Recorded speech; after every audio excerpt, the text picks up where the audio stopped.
8e footing cette semaine. À chaque fois minimum 45 minutes. C'est obligé, je vais être sec cet été. En plus, je mange plus de glucides et je suis à jeun là. Je mets toutes les chances de mon côté.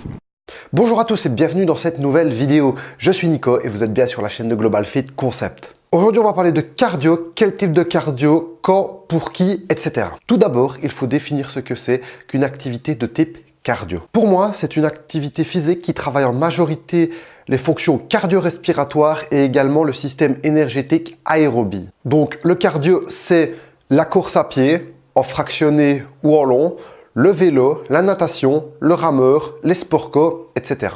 Et donc, le cardio, ce n'est pas tout ce qui est circuit training, car certains circuits peuvent être de type cardio, mais la majorité des circuits training ont une trop forte composante musculaire. Également, ce qui n'est pas du cardio, les sprints non répétés, c'est-à-dire où par exemple on va faire 100 mètres, puis se reposer 4, 5, 6 minutes, puis seulement recommencer. Il y a aussi la musculation, même si l'on utilise des techniques d'intensification telles que les supersets, cela n'est pas du cardio. Il existe donc deux types de cardio, le lisse et le HIIT. Le lisse est un type de cardio long et lent. Par exemple, on va courir durant 1 heure à la même allure. C'est un type de cardio qui demande du temps, mais qui ne demande pas une grande énergie pour être réalisé. Il peut être autant fait en courant, en vélo, en nageant. Et donc le deuxième, le HIIT, qui est l'opposé du lisse, c'est le fait de faire des séquences d'efforts intenses entrecoupées par des séquences de repos. C'est par exemple le fameux 30-30, où l'on va courir à fond durant 30 secondes et on va se reposer 30 secondes et on va répéter ça sur plusieurs séries. On peut également le faire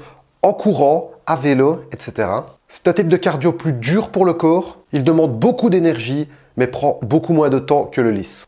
La grande question, c'est surtout de savoir si vous devez faire du cardio ou pas. Je vous répondrai que ça dépend du sport que vous faites et de vos objectifs. Pour tous ceux qui font de la musculation ou du sport dans l'optique wellness, santé, bien-être, je vous répondrai que oui, il faut faire du cardio, car c'est une composante essentielle à votre condition physique. Le cardio vous permettra de vous défouler, de vous sentir mieux dans votre corps et cela pourra vous aider dans la vie de tous les jours. Pour ceux qui font de la musculation dans l'optique d'une préparation physique, je vous répondrai que oui, c'est plus que nécessaire, surtout si vous faites un sport à majorité aérobie. En général, dans les sports, vous devez être performant d'un point de vue cardio et également le cardio vous permettra de tenir la charge de travail durant la saison. Au début, vous devez commencer par une majorité de lisse et ensuite, au fur et à mesure, intégrer de plus en plus d'entraînements de type HIIT. Et pour tous ceux faisant de la musculation dans un but de fitness ou de bodybuilding, je vous répondrai que pas forcément. Même si vous êtes en phase de perte de poids, il n'est pas forcément nécessaire de faire du cardio. Le plus important est d'être en déficit calorique. Allez voir ma vidéo la balance énergétique, je vous la mets juste là. Mais si maintenant, en phase de perte de poids, vous ne souhaitez pas diminuer vos calories ou que vous avez également des objectifs sur un sport aérobie,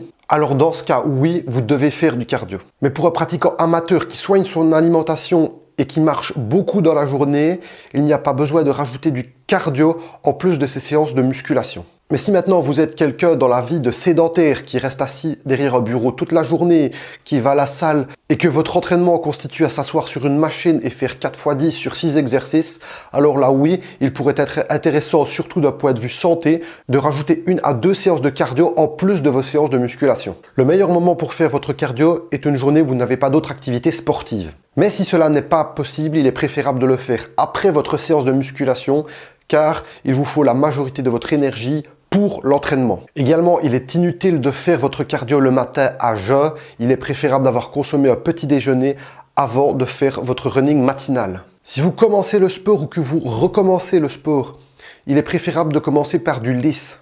Il faudra essayer d'en faire de plus en plus longtemps jusqu'à atteindre plus ou moins 1 heure. Et quand vous commencerez à avoir un niveau correct, vous pourrez de temps à autre intégrer une séance de HIIT. Le plus important, encore une fois, c'est d'y aller progressivement. Pour les personnes en surpoids ou les personnes les plus âgées, il est préférable d'éviter les activités avec des chocs. Donc, il faudrait essayer de proscrire la course à pied. Il sera préférable de faire de la marche, du vélo ou de la natation afin de protéger vos articulations et donc éviter les blessures. Dernier point, il n'est pas obligatoire de faire minimum 45 minutes de cardio pour brûler des graisses. C'est un mythe.